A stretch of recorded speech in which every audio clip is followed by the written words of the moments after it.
My daughter-in-law didn't show up at my son's funeral.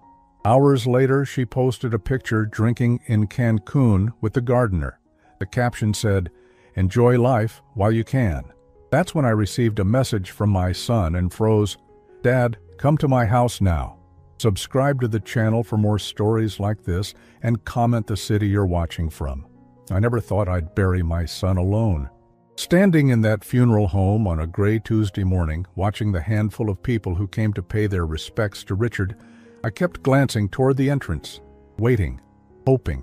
Maybe traffic was bad. Maybe her flight was delayed.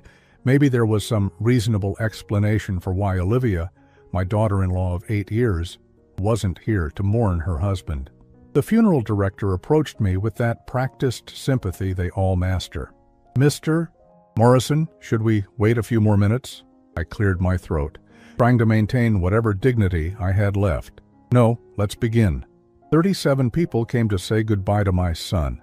I counted them. 37 people who cared enough to take time from their Wednesday to honor Richard's memory.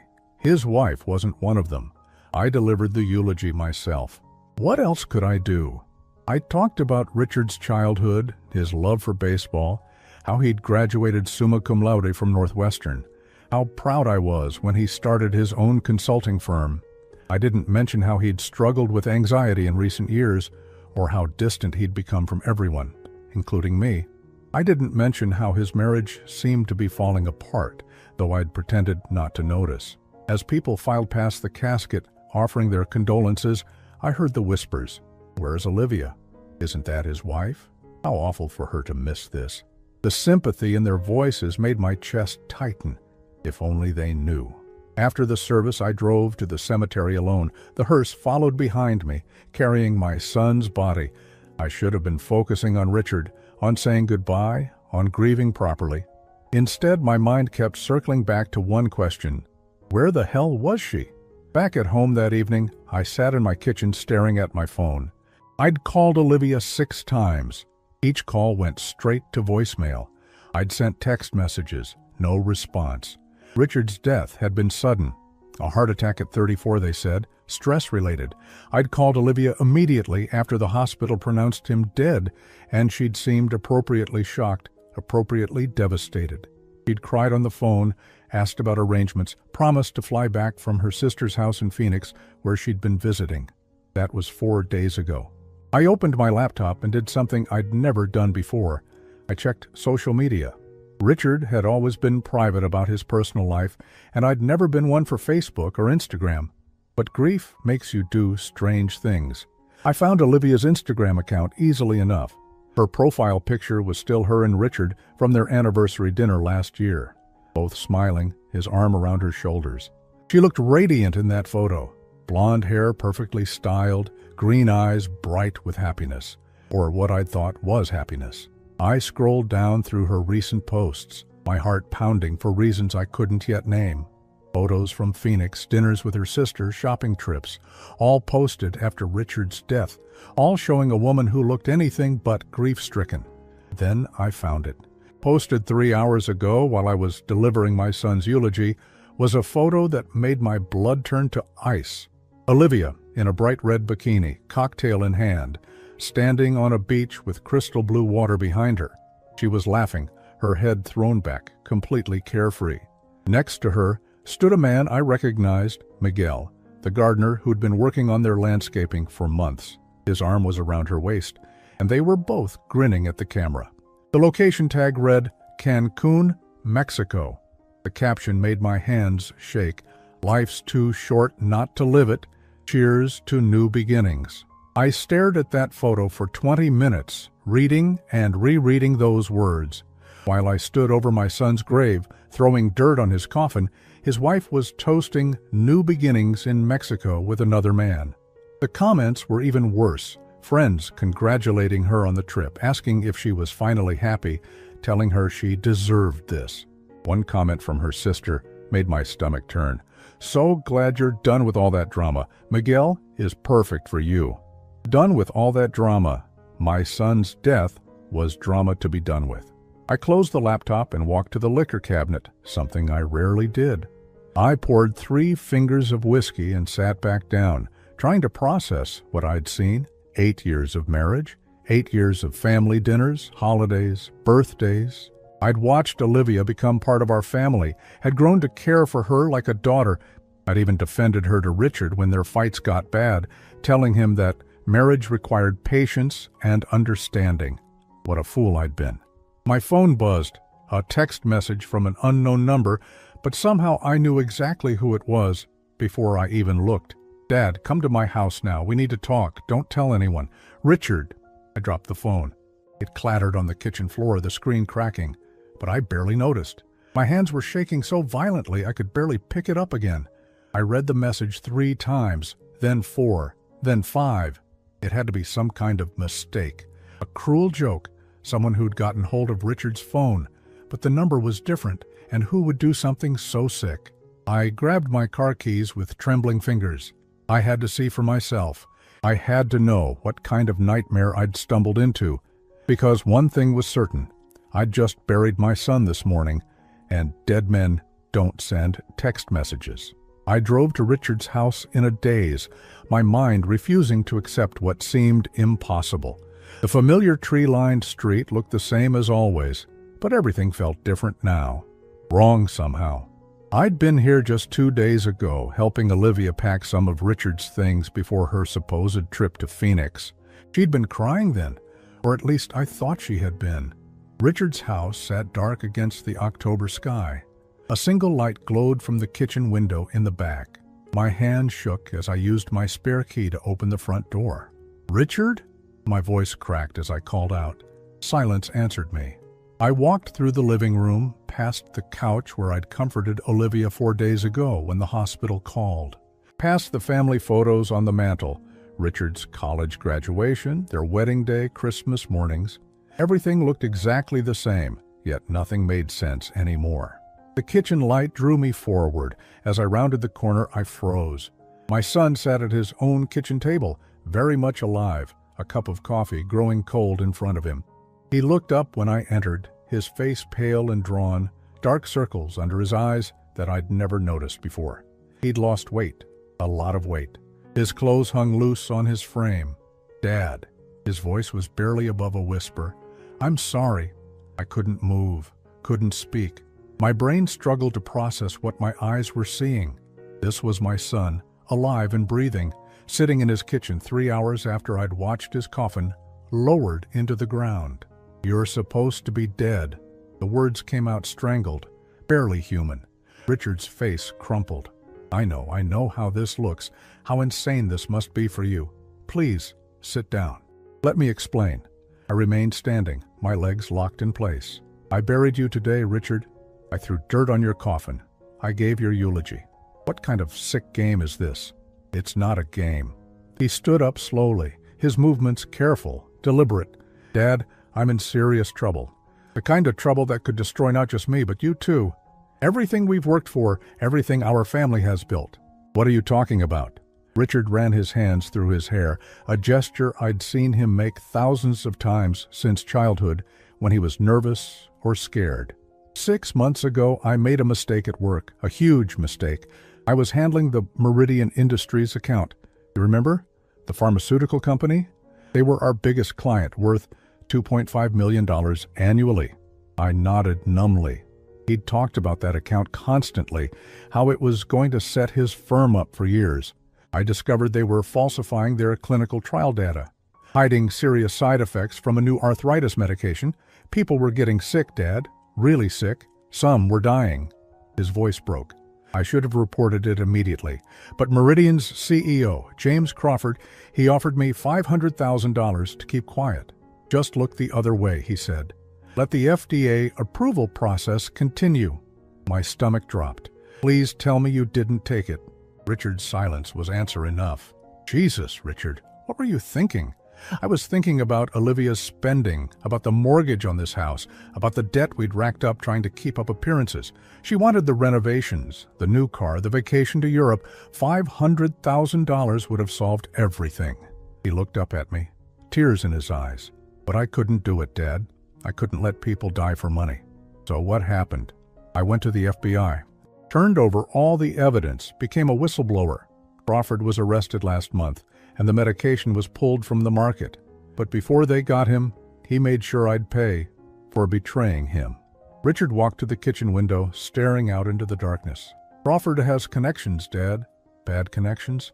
The kind of people who don't forgive and don't forget. 3 weeks ago, I started getting threats. Phone calls telling me that I'd destroyed too many careers, cost too many people, too much money. They wanted me to disappear permanently. I sank into a chair, my legs finally giving out. So, you faked your death. Dr. Peterson helped me. He's an old friend from college, works at the hospital now. We staged the heart attack, falsified the death certificate. Peterson said I had, maybe hours before Crawford's people found me, this was the only way.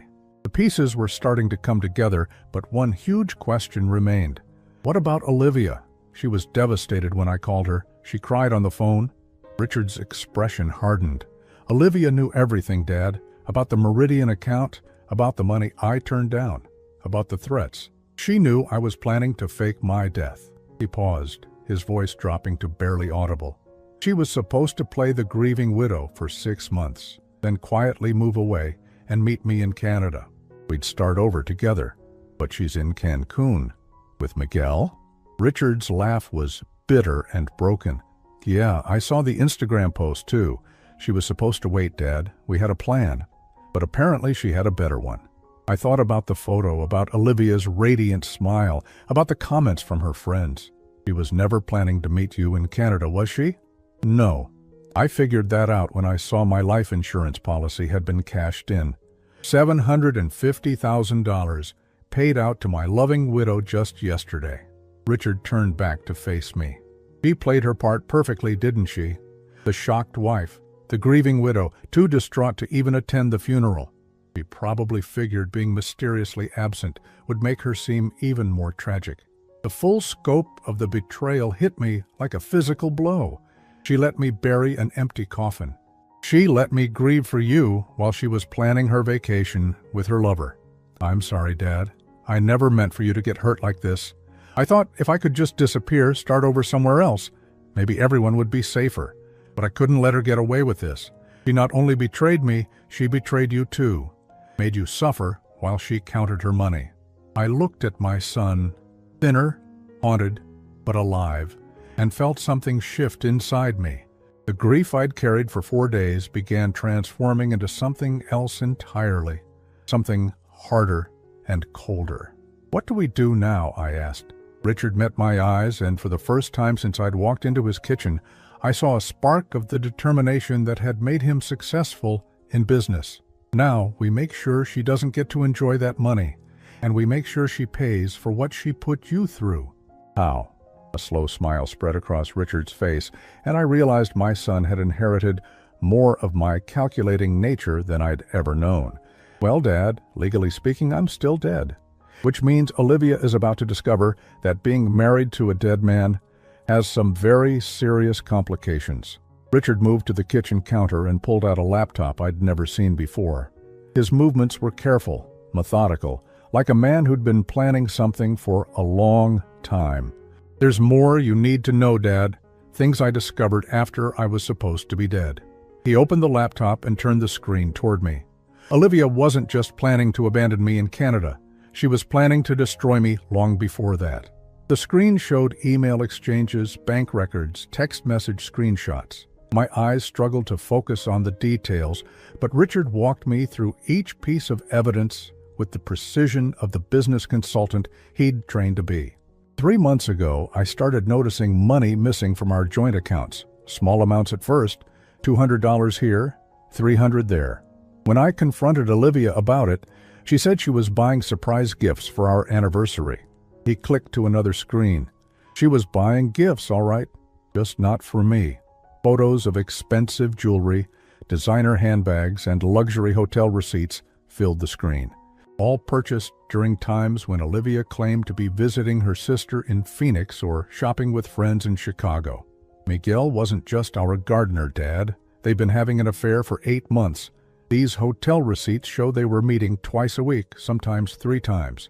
Always on my credit card, my hands clenched into fists. She was spending your money to cheat on you. It gets worse. Richard's voice was steady, but I could see the pain behind his eyes. When the FBI investigation started, and I told Olivia I might have to enter witness protection, she didn't just agree to come with me, she encouraged it. Said it would be an adventure, a chance to start fresh. But look at this. He opened a new folder filled with more screenshots, text messages between Olivia and someone named Marcus Financial Services. He was already talking to a private investigator, Dad. Not to help protect me from Crawford's people, but to gather evidence that I was mentally unstable. Look at these messages. I leaned closer to read. The messages were cold, calculating. Olivia describing Richard's anxiety, his drinking, his erratic behavior since becoming a whistleblower. She was building a case that he was having a mental breakdown, that he might hurt himself or others. She was going to have me committed? Worse than that?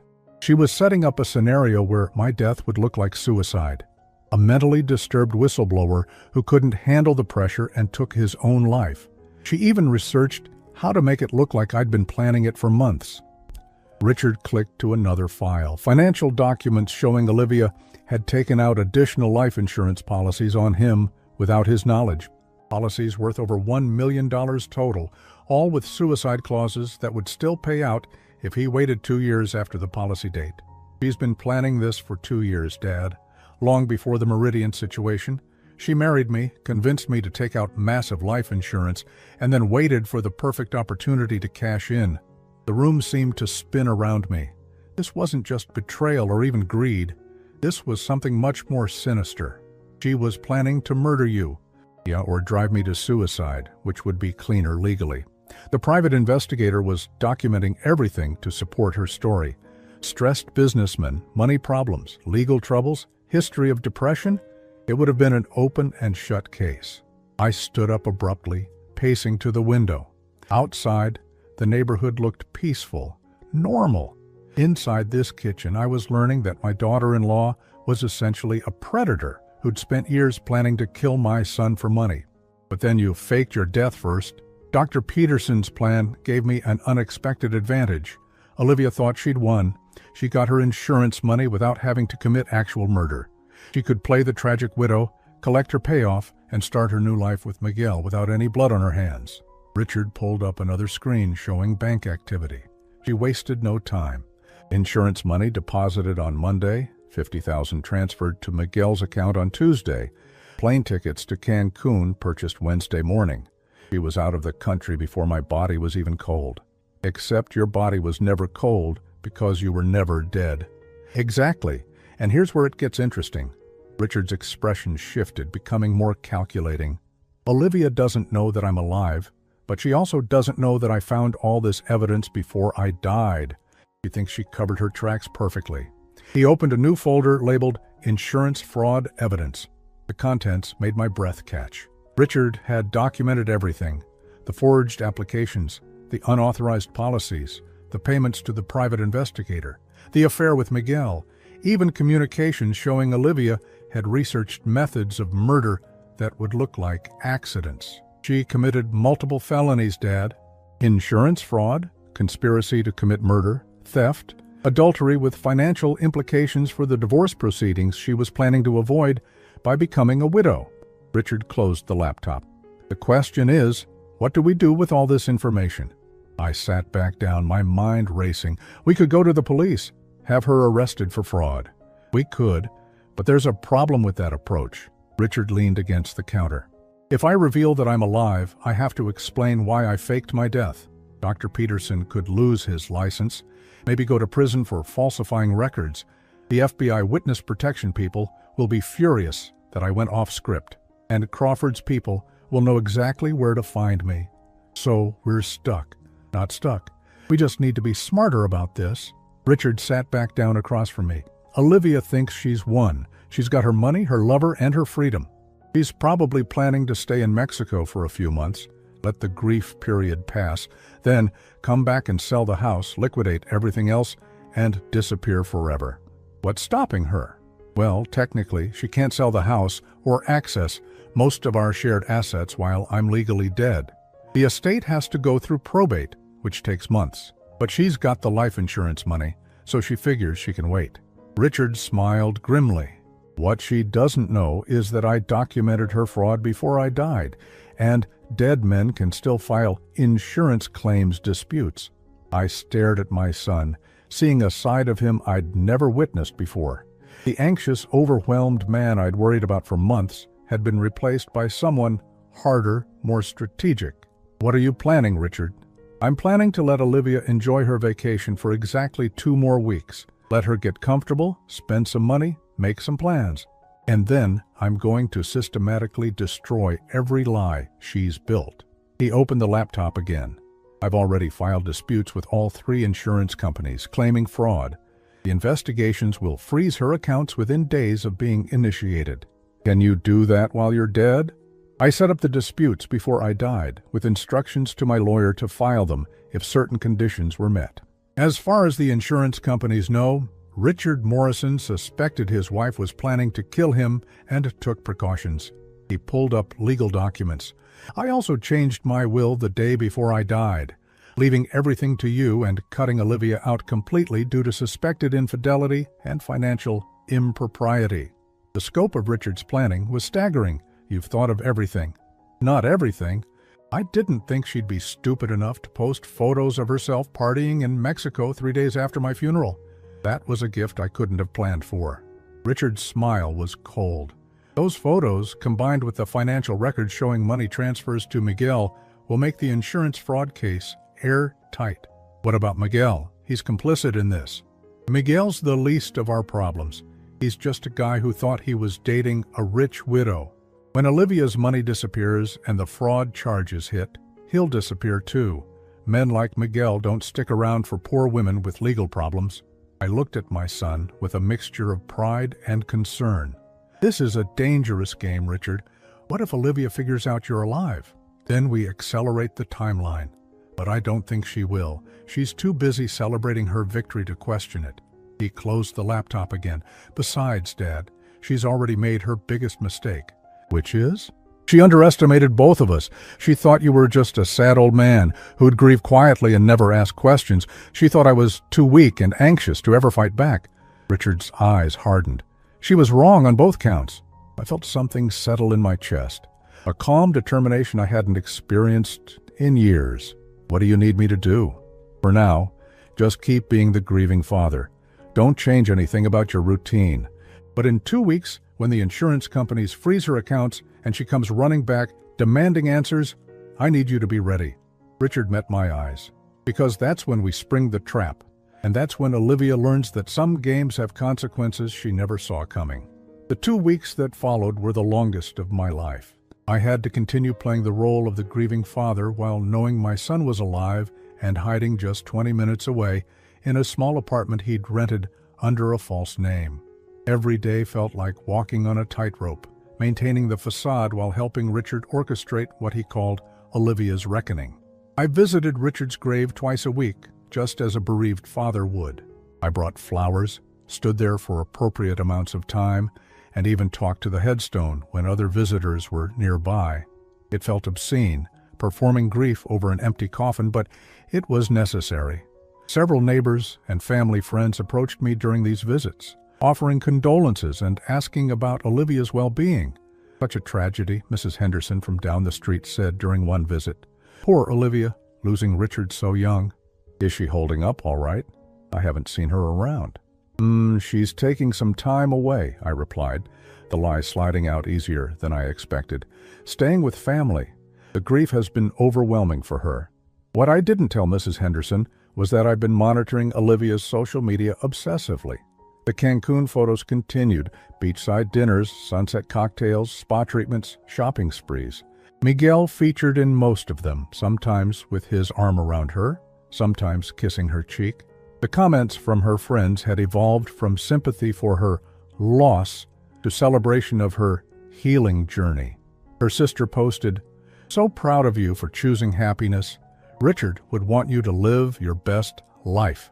That comment made me want to throw my phone across the room. Richard had been busy during those 2 weeks. From his temporary apartment, he'd been feeding information to insurance investigators, providing them with time-stamped evidence of Olivia's affair, her suspicious financial activities, and most damning, her social media posts showing her celebrating in Mexico days after her husband's funeral. The investigators are calling it one of the most clear-cut cases of insurance fraud they've ever seen, Richard told me during one of our secret meetings at a diner outside town. He looked healthier now, having gained back some weight and lost the haunted expression he'd worn that first night. 3 insurance companies, $1.7 million in fraudulent claims, and she's literally posting evidence of her crimes online. When do they act? Today, actually. The accounts should be frozen by this afternoon. Olivia's going to wake up tomorrow morning unable to access any of her money. Richard stirred his coffee slowly. I estimate she's already spent close to $80,000 in Cancun. When she can't pay for her hotel room, reality is going to hit pretty hard. What if she just stays in Mexico, disappears? She can't. Miguel doesn't have that kind of money, and without access to the insurance funds, she's essentially broke. Her credit cards are tied to accounts that are about to be frozen. She'll have to come back and face the consequences. Richard was right. On Thursday afternoon, my phone started buzzing with calls from a number I recognized, Olivia's cell phone. I let them all go to voicemail. By evening, I had 12 increasingly frantic messages. The first few were confused. Timothy, something's wrong with my bank accounts. Can you call me, please? By the 7th message, panic had crept in. Timothy, I'm stuck in Mexico. The hotel is saying my cards aren't working. I need you to wire me some money until I can figure this out. The final messages were desperate. Please, Timothy, I know you're getting these. I'm scared. Something's happening and I don't understand. They're saying I can't leave the country until I settle my bills. Please help me. I played each message for Richard the next morning. He listened with an expression I couldn't quite read. Not satisfaction exactly, but a grim sense of justice being served. She's really panicking, I observed. Good, she should be. Richard closed his laptop where he'd been monitoring news feeds about insurance fraud investigations.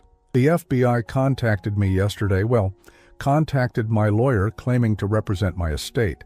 They want to interview the surviving family members about possible financial irregularities involving the deceased's wife. They want to interview me and Olivia once she's back in the country, which, according to the Mexican authorities, should be very soon. They're not going to hold her indefinitely, but they are requiring her to settle her debts before leaving. How is she going to do that without access to her accounts? Richard's smile was cold. That's where Miguel comes in. Turns out he's been bragging to his friends about his rich American girlfriend. Posted photos of the expensive gifts she's been buying him, the luxury hotels they've been staying at. When the money dried up yesterday, so did his enthusiasm for their relationship. He left her, took the first flight back to Chicago this morning. Olivia is alone in a foreign country with no money, no friends, and a growing list of legal problems. Richard leaned back in his chair. I almost feel sorry for her. Almost. I didn't feel sorry for her at all. Every time I remembered standing over that empty grave, throwing dirt onto a coffin that contained nothing but weighted pillows, my sympathy evaporated. When does she get back? Her flight lands tomorrow evening. She managed to contact her sister, who wired her enough money for a plane ticket. But she's coming back to a very different world than the one she left. Are you ready for this? Richard nodded slowly. I've been ready since I saw those Instagram posts of her laughing on the beach while you buried an empty coffin. His voice hardened. She humiliated you, Dad. She made you grieve alone while she celebrated with her lover using money she stole from our family. That's not something I can forgive. And you're sure this will work? The insurance fraud case is airtight. She'll either take a plea deal or go to trial, but either way she's looking at serious prison time. The money she stole will have to be returned, plus penalties and interest. Her reputation is destroyed, and she'll be lucky if she doesn't end up owing more than she's worth after legal fees. Richard paused, looking out the diner window at the ordinary suburban street outside. But the legal consequences are just the beginning, Dad. The real justice comes when she realizes that everyone knows what she did. Her friends, her family, our neighbors, they're all going to learn that she's not a tragic widow who lost her husband too young.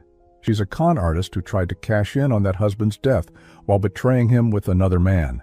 She'll try to contact me when she gets back. Let her. But remember, as far as you know, I'm still dead. You're just a grieving father who's slowly learning that his daughter-in-law isn't who he thought she was. Richard reached across the table and squeezed my hand. I'm sorry you have to keep pretending to grieve for me, Dad. I know how hard this has been on you. I squeezed back. Having you alive and safe is worth any amount of pretending. This will all be over soon. Once Olivia is arrested and charged, once the truth comes out publicly, I can start the process of legally returning from the dead. It'll be complicated, but Dr. Peterson has connections who can help smooth things over with the authorities. And then what? You can't go back to your old life. No, I can't. Richard Morrison will have to stay dead, at least officially.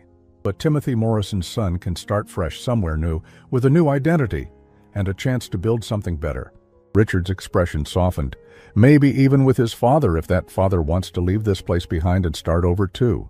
I thought about my empty house, my quiet retirement, the loneliness that had been my constant companion since Richard's supposed death. The idea of starting fresh, of having my son back in my life, was more appealing than I cared to admit. We'll see, I said. First, let's make sure Olivia gets exactly what she deserves. Richard smiled, and for the first time in weeks, it was a real smile, not the calculating expression he'd worn while planning his revenge. Oh, she will, Dad. She definitely will. Tomorrow night, when she walks into that house expecting to resume her life as a grieving widow, she's going to discover that some lies have consequences she never imagined. Olivia's plane landed at 8:30 on a cold Friday evening. I knew because I'd been tracking her flight obsessively, the same way I'd been monitoring everything about her for the past 2 weeks. Richard and I had spent the afternoon making final preparations for what he called the confrontation. I was sitting in my living room, pretending to watch television, when my phone rang at 9:45. Olivia's number flashed on the screen. I let it ring 4 times before answering, just long enough to sound like a man who'd been lost in his grief. Timothy? Her voice was strained, exhausted. Thank God you answered. I'm so sorry I haven't been able to call. There were problems with the phone service in Mexico, and then my flight was delayed and everything has been just awful. Olivia? I kept my voice carefully neutral. I was wondering when you'd get back. I'm at the house now, but something's wrong with the locks. My key isn't working, and there's some kind of notice on the door. I can't read it properly in the dark. Her voice cracked slightly. Could you come over? I know it's late, but I'm scared to be alone right now. I glanced at the clock. Right on schedule. The locksmith Richard had hired had changed the locks that afternoon, and the notice on the door was from the FBI, informing Olivia that the house was part of an ongoing fraud investigation. I'll be there in 20 minutes, I said. Thank you, Timothy. I don't know what I'd do without you. You're the only family I have left now that Richard is... She broke off, making a sound that might have been a sob, but sounded more like exhaustion. The drive to Richard's house felt surreal. I'd made this trip hundreds of times over the years. Family dinners, holidays, helping with home repairs, babysitting their dog when they traveled. But tonight felt different. Tonight I was driving toward a reckoning that had been building for weeks. Olivia was standing on the front porch when I arrived, looking nothing like the radiant woman from the Cancun photos. Her hair was pulled back in a messy ponytail, her skin pale and drawn. She wore wrinkled clothes that looked like she'd slept in them, and her eyes were red-rimmed with exhaustion or tears, I couldn't tell which. Timothy, thank you for coming. She rushed toward me, attempting to embrace me, but I stepped back slightly. The movement was subtle, but she noticed. Her expression flickered with confusion. Let me see this notice, I said, walking past her to the front door. The FBI document was official and intimidating, full of legal language about asset freezing and ongoing investigations. I read it slowly, watching Olivia from the corner of my eye. She was pacing behind me, wrapping her arms around herself. I don't understand any of this, she said. Why would the FBI be involved with Richard's death? It was a heart attack, natural causes. I turned to face her fully for the first time. In the porch light, she looked even worse than I'd initially thought. There were dark circles under her eyes and her hands were shaking slightly. "Olivia, where exactly have you been for the past 2 weeks? I told you I was in Phoenix with my sister, dealing with the grief, trying to process everything." The lie came out smoothly, practiced, and then I took a few days in Mexico. The doctor said travel might help with the depression. Mexico. I repeated the word flatly. Just for a few days. Sarah thought a change of scenery might help me cope with losing Richard. Her voice grew stronger, more confident, as she settled into her story. "I know it might seem insensitive, but I was falling apart, Timothy. I needed to get away from all the memories here." I nodded slowly, as if accepting her explanation. "I can understand that. Grief affects people differently." Relief washed over her face. "Exactly. Thank you for understanding. I knew you would." She gestured toward the house. "But I still don't understand why the FBI would be involved, or why my locks don't work. Maybe we should call someone, get some answers." I pulled out my phone. "I have the number for Richard's lawyer. He might know what's going on." "Yes, please call him. This has to be some kind of mistake." I dialed the number Richard had given me. His lawyer, David Chen, had been briefed on our plan and was expecting the call. He answered on the second ring. "David, this is Timothy Morrison. I'm here at Richard's house with Olivia, and there's an FBI notice on the door about some kind of investigation." I paused, letting him speak. I see. When did this happen?" Olivia moved closer, trying to hear the other side of the conversation. I turned slightly away from her. "Insurance fraud?" I said, loud enough for her to hear clearly. "What do you mean, insurance fraud?" The color drained from Olivia's face. She grabbed my arm. "What's he saying?" I held up a finger, continuing to listen to David's explanation. "Multiple policies, unauthorized applications." I looked directly at Olivia. "David, Olivia is right here. She says she doesn't know anything about this." "Timothy, what is he talking about?" Olivia's voice was rising, panic creeping in. "He says the FBI has evidence that someone forged Richard's signature on several life insurance applications. Large policies that Richard supposedly took out without telling anyone." I watched her face carefully. "They think it might be connected to his death." "That's impossible. Richard died of a heart attack. The doctors confirmed it." I continued talking to David. "Financial irregularities? What kind of irregularities?" Another pause. "Account transfers to unauthorized recipients, suspicious spending patterns." Olivia's hands were shaking visibly now. "Timothy, tell him this is all a mistake. I don't know anything about insurance policies or financial irregularities." "David wants to know if you can account for your whereabouts over the past 2 weeks," I said to her. "The FBI apparently has questions about some large cash transactions that happened right after Richard's death." I was grieving. I was with my sister. But her voice lacked conviction now. "He says they also have questions about social media posts, photos posted from, where did he say, Cancun?" I let the word hang in the air between us. Olivia's face went completely white. She took a step backward. "How do they know about Cancun?" The admission slipped out before she could stop it. I ended the fake call with David and put my phone away. "So you were in Cancun, not Phoenix, with your sister." I can explain that. After Phoenix, I needed more time to heal. Sarah suggested Mexico might be therapeutic, but she was floundering now, her story falling apart. Therapeutic. I repeated the word the same way I'd said Mexico earlier. "Was Miguel therapeutic too?"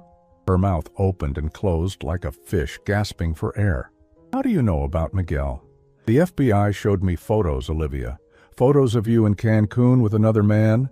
Photos posted on social media while I was standing over my son's grave, throwing dirt on his coffin."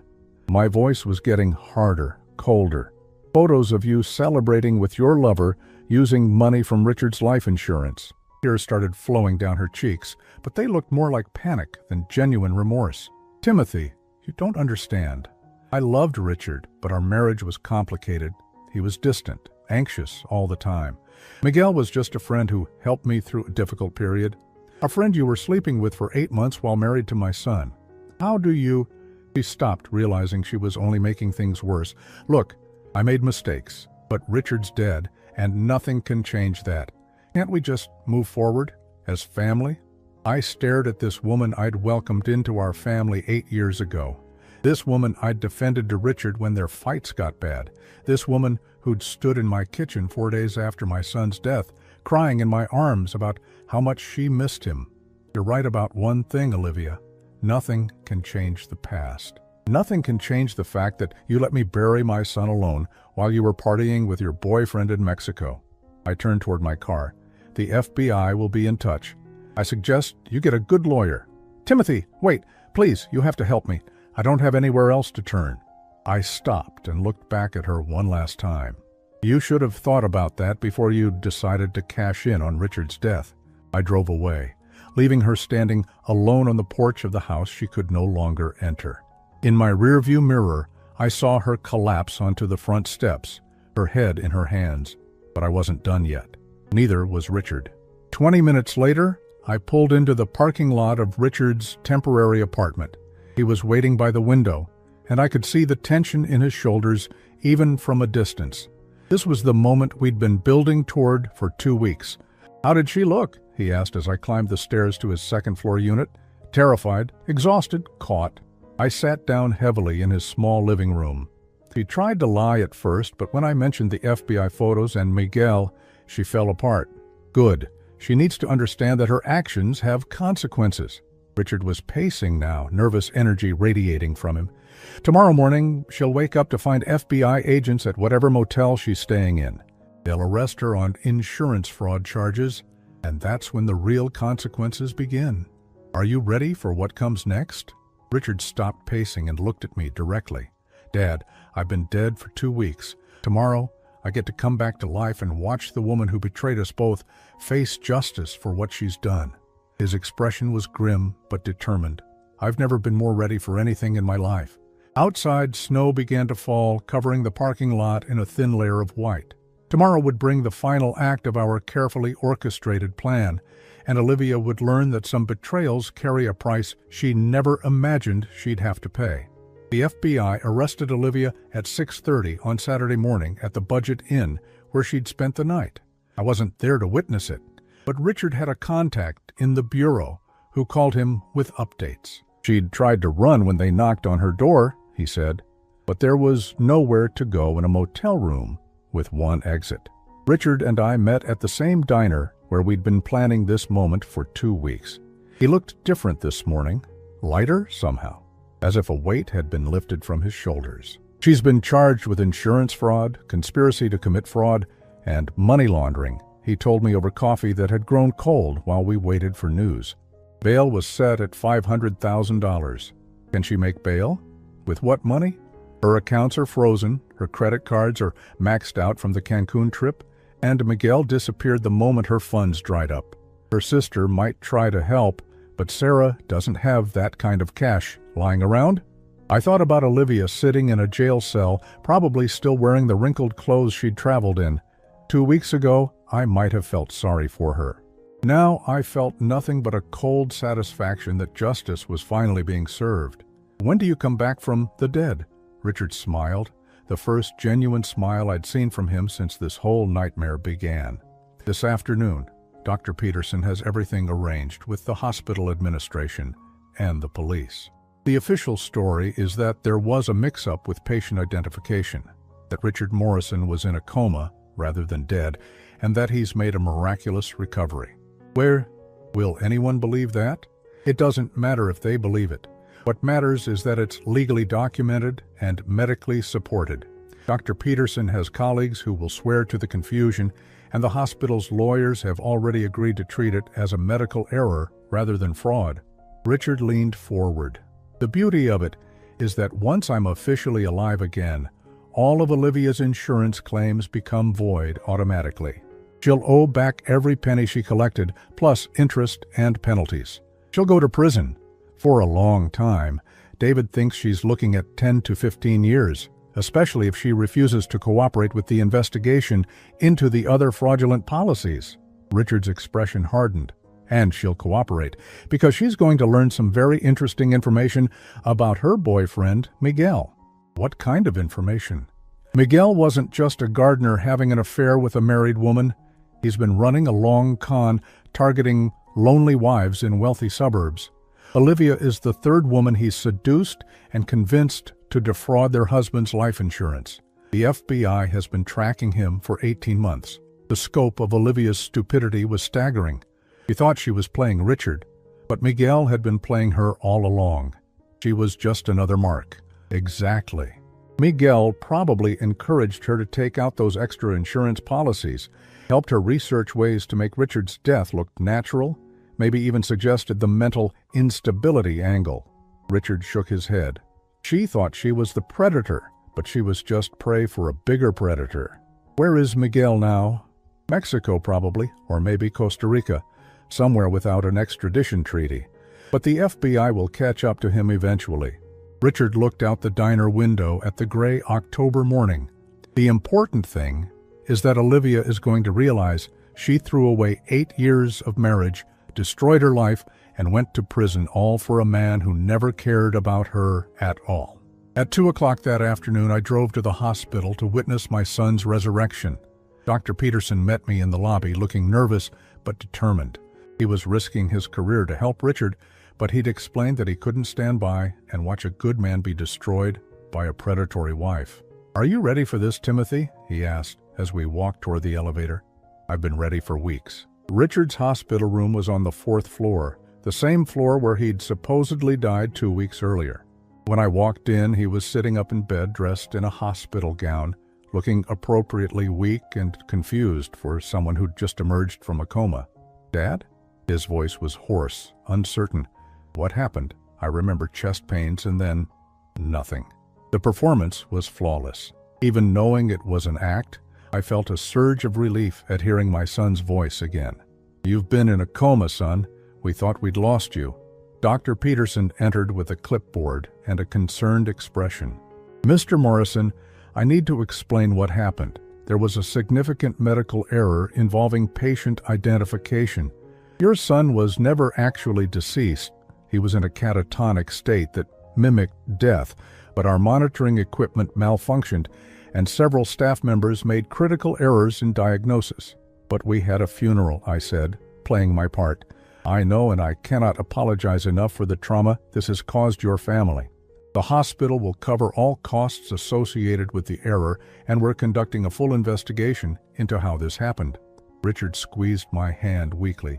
"Dad, I'm so sorry. I can't imagine what you've been through. What matters is that you're alive." I looked at Dr. Peterson. "When can he go home?" "A few more days of observation, just to make sure there are no lingering effects from the coma." Dr. Peterson made notes on his clipboard. "I'll also need to contact your son's wife. She should know about his recovery immediately." "About that," I said carefully. "Olivia was arrested this morning, insurance fraud." Richard's eyes widened in genuine surprise, or a perfect imitation of it. "Arrested? What are you talking about?" "While you were in your coma, she filed multiple life insurance claims. Apparently, she'd taken out several policies without your knowledge and was trying to collect on them." I watched Richard's face carefully. "The FBI says she was working with someone else, a man named Miguel." "Miguel? Our gardener?" Richard's confusion looked absolutely authentic. "Dad, I don't understand any of this." Dr. Peterson cleared his throat. "Perhaps we should let Mr. Morrison rest. This is obviously a lot to process after a traumatic medical event." "No, I need to understand what's happening." Richard tried to sit up straighter. "Olivia tried to collect life insurance money while I was in a coma? She thought you were dead, son. We all did, because of the hospital's error. But apparently, she'd been planning this for a long time." I pulled out my phone and showed him screenshots of Olivia's social media posts from Cancun. "While I was planning your funeral, she was in Mexico with Miguel, celebrating what she thought was her newfound freedom." Richard stared at the photos, his face cycling through shock, hurt, and anger. "She was cheating on me for 8 months, according to the FBI, and she was trying to steal money by pretending I was dead." "She wasn't pretending, Richard. As far as she knew, you really were dead. She just didn't seem very broken up about it." I put the phone away. "The FBI has evidence that she was planning this long before your medical emergency. She may have even been hoping something would happen to you." Richard leaned back against his pillows, looking devastated. 8 years of marriage, Dad. 8 years, and she was planning to cash in on my death. I'm sorry, son. I know this isn't what you want to hear while you're recovering. No, I need to know the truth. Richard's voice grew stronger, more resolved. What happens to her now? Prison, most likely. The fraud charges alone could get her 10 years, and if they prove she was conspiring with Miguel to target other men, it could be much longer. Dr. Peterson checked his watch. I should let you both have some privacy. Mr. Morrison, I'll be back to check on you this evening. After the doctor left, Richard and I sat in comfortable silence for several minutes. The performance was over, at least for now. My son was officially alive again, and Olivia was facing the consequences of her betrayal. How do you feel? I asked. Free, he said simply. For the first time in months, maybe years, I feel completely free. He looked out the hospital window at the city beyond. I know I can't go back to my old life exactly as it was. Too many people know about the medical error, and there will always be questions, but I can start over. What about the Meridian situation? Crawford's people? Crawford died in prison last week, heart attack, and his organization fell apart once the FBI arrested the key players. I should be safe now, especially with a new identity and a fresh start. New identity? Richard smiled. Well, I can't very well go back to being the Richard Morrison who supposedly died and then came back to life. But Timothy Morrison's son Robert could start a new consulting business in a different state, maybe somewhere warmer than Chicago. The idea appealed to me more than I wanted to admit. Robert Morrison. I like the sound of that. What about you, Dad? Are you ready for a new chapter too? I thought about my empty house, my quiet retirement, the loneliness that had been my constant companion. Then I thought about the past 2 weeks, working alongside my son to bring justice to someone who'd wronged our family. It had given me a sense of purpose I hadn't felt in years. Robert Morrison is going to need a business partner, I said. Someone with experience and wisdom to help guide a new consulting firm. Richard's smile was radiant. I was hoping you'd say that. 3 months later, Robert Morrison Consulting opened its doors in Charlotte, North Carolina. The business cards listed Robert Morrison as CEO and Timothy Morrison as senior partner. We specialized in helping companies navigate ethical challenges and fraud prevention, expertise we'd gained through hard experience. Olivia was sentenced to 12 years in federal prison after pleading guilty to insurance fraud, conspiracy, and money laundering. Miguel was eventually captured in Guatemala and extradited to face charges for running a criminal enterprise that had defrauded at least 6 families. The insurance companies recovered most of the money Olivia had stolen, though she'd managed to spend nearly $100,000 during her brief taste of freedom. On the anniversary of Richard's supposed death, we visited the cemetery where an empty coffin still lay buried under a headstone bearing my son's name. We brought flowers, not out of morbid humor, but as a reminder of how close we'd come to losing each other forever. Do you ever regret it? Richard asked as we stood beside the grave. Everything we put Olivia through? I thought about the question seriously. I regret that it came to this. I regret that she made the choices she made. But I don't regret protecting our family from someone who would have destroyed us both without a second thought. Richard nodded. She had every opportunity to be honest, to work through our problems, to build a real life together. Instead, she chose deception and betrayal. The consequences were her own doing. As we walked back to our car, I reflected on how much had changed in 1 year. I'd lost a son and gained him back. I'd lost a daughter-in-law and gained my freedom from her manipulation. I'd lost my quiet retirement and gained a new purpose, a new business, and, most importantly, a deeper relationship with the son I'd almost lost forever.